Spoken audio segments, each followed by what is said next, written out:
Hello guys. आज हम transport and communication का पार्ट 2 करने जा रहे हैं।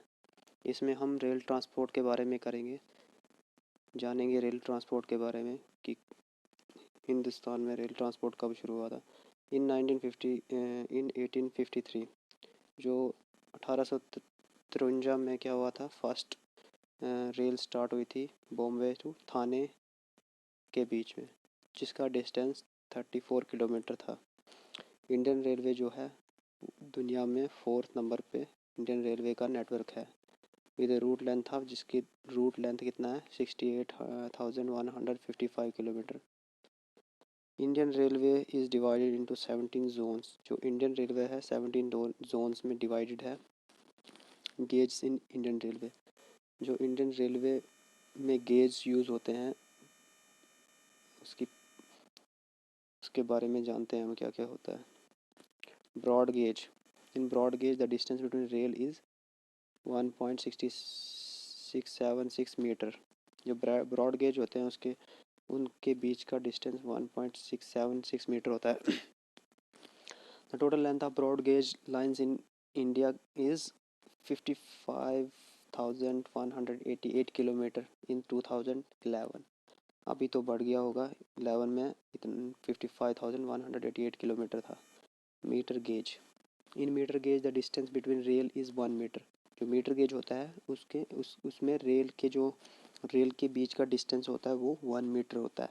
The length of metre gauge is, जो इंडिया में मीटर गेज की कुल लंबाई 6,809 किलोमीटर है। मीटर थी 2011 में, अभी तो बढ़ गई होगी शायद। नैरो गेज, नैरो गेज कौन सा होता है? Narrow gauge, in narrow gauge the distance between rail is, narrow gauge में जो होता है रेल के बीच का जो डिस्टेंस होता है 0.762 मीटर होता है, या 0.610 मीटर होता है। ठीक है।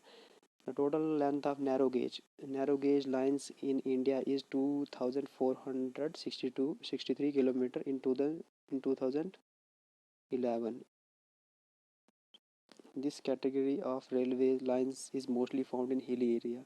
जो नैरो गेज होते हैं वो ज़्यादातर हिली एरियाज़ में यूज़ होते हैं, जैसे कि हिमाचल प्रदेश।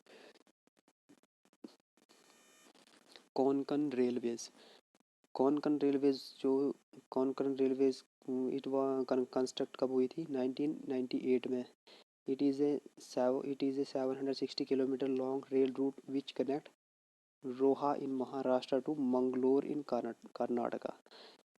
जो कोंकण रेलवेज थी वो 1998 में कंस्ट्रक्ट हुई थी और इसकी लंबाई थी 760 किलोमीटर, जो कि रोहन को कनेक्ट करती थी मंगलोर इन कर्नाटका। अब हम जान लेते हैं वाटर ट्रांसपोर्ट के बारे में। वाटर ट्रांसपोर्ट जो है वो सबसे चीपेस्ट मोड ऑफ ट्रांसपोर्टेशन है। The water transport is of two types. ये दो प्रकार के होते हैं, इनलैंड वाटरवेज और ओशनिक वाटरवेज। इनलैंड वाटरवेज क्या होता है?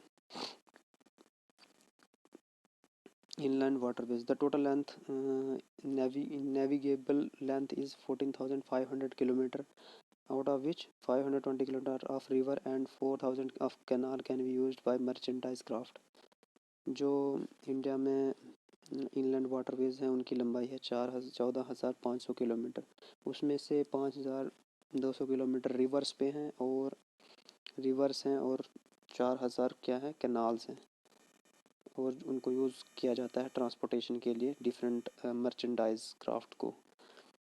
और इंडिया में the inland water veg authority which was set up in 1986 is responsible for the development, maintenance and regulation of national waterways in the country. जो inland waterways authority है India में वो कब सेटअप हुई थी? 1986 में। और ये ही रिस्पॉन्सिबल होती है जो इनलैंड वाटरवेज होती है उनकी डेवलपमेंट के लिए, उनकी मेंटेनेंस के लिए, उनको रेगुलेट किया जा उनके रेगुलेशन के लिए कौन जिम्मेदार होता है? Inland waterways authority. अब हम जान लेते हैं कुछ जो इम्पोर्टेंट नेशनल वाटरवेज हैं हमारे कंट्री के, उनके बारे में जानते हैं हम। सबसे पहले नेशनल वाटरवेज फर्स्ट, जो कि प्रयागराज हल्दिया के बीच में है और ये गंगा भागीरथी हुगली रिवर के ऊपर है। Its length is 1620 kilometre. इसकी लंबाई 1620 किलोमीटर है। और ये कौन कौन सी स्टेट से होकर जाती है? यूपी, बिहार, झारखंड और वेस्ट बंगाल। नेशनल वाटरवेज 2, जो नेशनल वाटरवेज 2 है वो सदिया और धुबरी के बीच में है। ये ब्रह्मपुत्र नदी पे बना हुआ है। Its length is about 891 kilometre. इसकी लंबाई 891 किलोमीटर है और ये आसम स्टेट में है। National waterways 3, Kollam Kozhikode stretch of west coast canal and Champakkara canal and Udyogamandal canal. It is in Kerala. ये केरला में है, नेशनल वाटरवेज 3, और इसकी लंबाई 205 किलोमीटर है। ठीक है, अब हम जान लेते हैं ओशनिक रूट्स के बारे में। ओशनिक रूट जो होते हैं, India has a coast line spanning 7516.6 kilometre.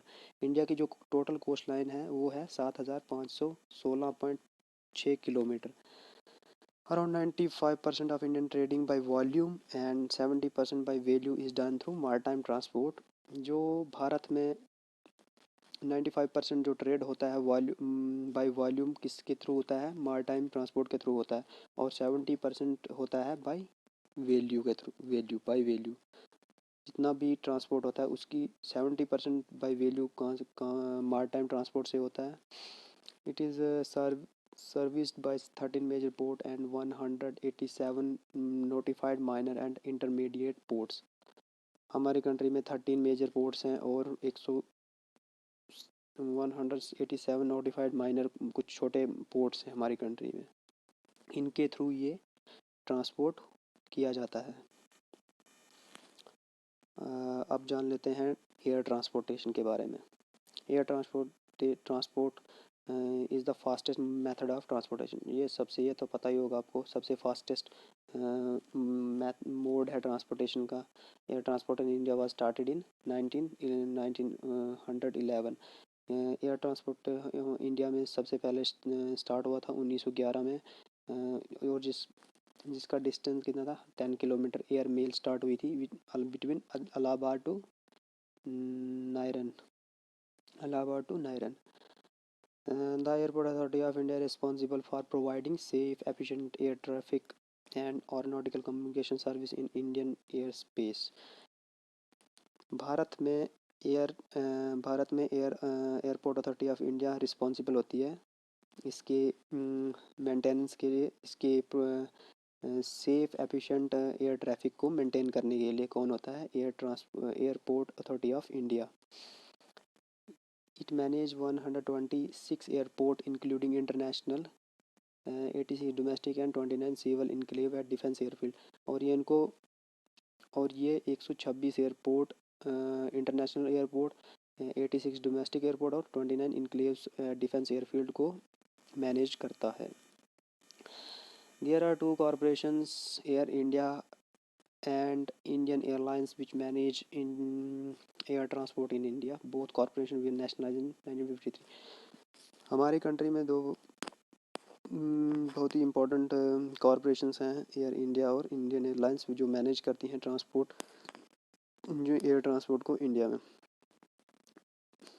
इन दोनों को नेशनलाइज कब किया गया था? 1953 में नेशनलाइज कर दिया गया था। ठीक है, अब हम बात करते हैं ऑयल एंड गैस पाइपलाइंस के बारे में। Pipelines are convenient and best means of transporting liquid and gas over long distance. जो पाइपलाइंस होती हैं बहुत ही सुविधाजनक मीन्स ऑफ ट्रांसपोर्ट हैं लिक्विड को, गैस को किसी दूर डिस्टेंस पे ट्रांसपोर्ट करने के लिए। These can also be transport solid after converting them into slurry। In pipelines के थ्रू हम सॉलिड को भी ट्रांसपोर्ट कर सकते हैं, उनको कन्वर्ट करके स्लरी बना के उनको सॉलिड को भी ट्रांसपोर्ट किया जा सकता है। Oil India limited is responsible for exploration, production and transportation of crude oil and natural gases. हमारी कंट्री में ऑयल इंडिया लिमिटेड जो है वो इसके लिए जिम्मेदार है, किसके लिए? एक्सप्लोर करने के लिए, प्रोड्यूस करने के लिए और इसको ट्रांसपोर्ट करने के लिए क्रूड ऑयल को और नेचुरल गैसेज को। It's one of the major achievement is construction of Asia's first cross country pipeline. Oil India limited का सबसे बड़ा अचीवमेंट क्या रहा है कि इन्होंने एशिया का पहला क्रॉस कंट्री पाइपलाइन कंस्ट्रक्ट किया था। This pipeline cover distance of 157 kilometre. इस पाइपलाइन का डिस्टेंस कितना है? 157 किलोमीटर, जो कि नहरकटिया ऑयल फील्ड से बरूनी रिफाइनरीज में के बीच में है। In 1966 this pipeline was further extended to Kanpur, Uttar Pradesh. 1966 में इस पाइपलाइन को कानपुर तक एक्सटेंड कर दिया गया, बढ़ाया गया, जो कि उत्तर प्रदेश में है। Thank you guys for watching this video, and please share, subscribe, and also click the bell icon. Thank you very much.